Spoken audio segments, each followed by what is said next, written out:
11 मई 2026 को नुआशाही के रेजिडेंट्स ने आके कंप्लेंट लॉन्च करवाई थी कि नुआशाही का रहने वाला एक रेजिडेंट जिसका नाम लक्ष्मीकांत पंडा है, जिसकी एज पाका 34 ईयर्स है, वो वहाँ का रहने वाला है। उसने आके निवासियों को प्रॉमिस किया कि वो उनके लिए एक बैंक अकाउंट ओपन करवाएगा, उनको सब्सिडाइज इंटरेस्ट रेट पे लोन दिलवाएगा और जल्दी लोन दिलवाएगा। इस प्रोमिस को मानते हुए वहाँ के जो रेजिडेंट्स हैं उन्होंने उनको कैश और ज्वेलरी प्रोवाइड करा। पर एक दिन जब उनको पता चला कि जो अक्यूज़ है लक्ष्मीकांत पंडा, उसका फ़ोन स्विच ऑफ है और वो लोकेलिटी से अब्सकॉन्डिंग है, उन्होंने यहाँ पर जयपुर टाउन पुलिस स्टेशन में एक कंप्लेंट रजिस्टर करवाया और जिसका कॉग्निजेंस भी पुलिस ने लिया। इन्वेस्टिगेशन जैसी ही शुरू हुई तब पता चला जो ये अक्यूज़ड है इसके नाम पर पहले भी जो उड़ीसा के दूसरे डिस्ट्रिक्ट्स है वहाँ पे भी केस रजिस्टर्ड है। सेम मेमो वहाँ पे भी फॉलो करा गया है। उड़ीसा के जो 5 डिस्ट्रिक्ट्स है जहाँ पे सिमिलर केस हुआ है वो है कटक यूपीडी, पुरी, जाजपुर, बालेश्वर और भद्रक। सेम मेमो वहाँ पे भी फॉलो हुआ है कि वहाँ पे वो जाता है, वहाँ पे रहता है, लोगों का ट्रस्ट और कॉन्फिडेंस को गेन करता है, उनको प्रॉमिस करता है कि वो एक बैंक का एजेंट है, बैंक अकाउंट ओपन करवाने के लिए बोलता है, जल्दी लोन मिल जाएगा, कम इंटरेस्ट पे मिल जाएगा, लोग पैसा देते हैं और फिर वो वहाँ से फ़रार हो जाता है। हमारी जो इंटेलिजेंस के थ्रू और जो साइबर सेल है उसकी मदद से इन्वेस्टिगेशन में पता चला कि उसकी लोकेशन राउरकेला है। जयपुर से भागने के बाद वो राउरकेला गया, तो वहाँ पे हमने इमीडिएटली, हमारी एक टीम है यहाँ से थाना से राउरकेला गई। स्पॉट पे पहुँचने के बाद उनकी जो अब्सकॉन्डर था लक्ष्मीकांत पंडा, उसके साथ उसकी फैमिली को घर में पाया गया।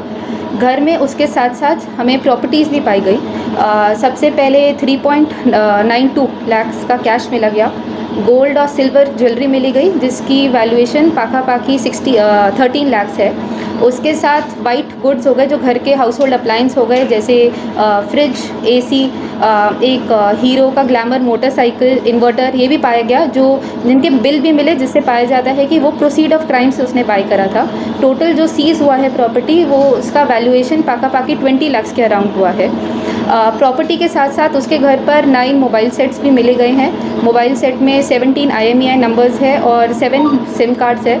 उन 7 सिम कार्ड्स के अलावा 31 और सिम कार्ड्स भी पाए गए हैं, 3 मेमोरी कार्ड्स भी पाए गए हैं।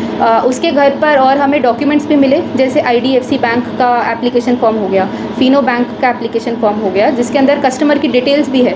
तो इंटेरोगेशन में पाया गया कि वो इस MO को यूज़ करता है, लोगों को बताता है कि वो बैंक अकाउंट खुलवा देगा, पैसे लेके भाग जाता है। को जो एविडेंस मिला गया है इसको ध्यान में रखते हुए उसे अरेस्ट किया गया था और आज उसको कोर्ट फॉरवर्ड करा जा रहा है। उसे कोर्ट फॉरवर्ड 316, 318 और 111 भारतीय न्याय संहिता के सेक्शंस में करा जा रहा है।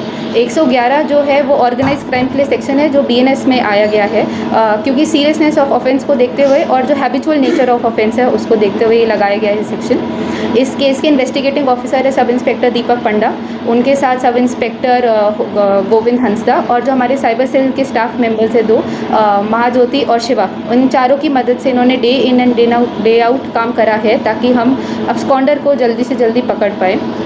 उसके साथ साथ इस केस में ये भी पता चला है जब विक्टिम से बात हुई कि फाइनेंशियल अवेयरनेस और फाइनेंशियल लिटरेसी बहुत ज़्यादा इंपॉर्टेंट है। मैं 4 चीज़ों के बारे में भी बोलना चाहूँगी ताकि ऐसे क्राइम्स और आगे ना हो। सबसे पहले, अगर कोई भी हम UPI की ऐप यूज़ करते हैं वो ऑथराइज्ड UPI की ऐप्स यूज़ करें जो हम ऐप स्टोर से या प्ले स्टोर से डाउनलोड करें।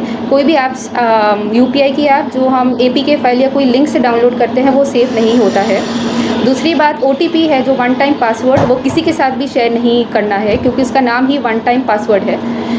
तीसरा, इसके अंदर अगर कोई भी व्यक्ति आपको प्रॉमिस करता है कि वो ज़्यादा आपको रिटर्न दिला पाएगा मार्केट से या कम इंटरेस्ट पे लोन दिला पाएगा तो आप बिवेयर होए, सतर्क होए, क्योंकि ये बहुत हाई प्रोबेबिलिटी है कि ये एक फ्रॉड है या आपके साथ कोई चीट कर रहा है।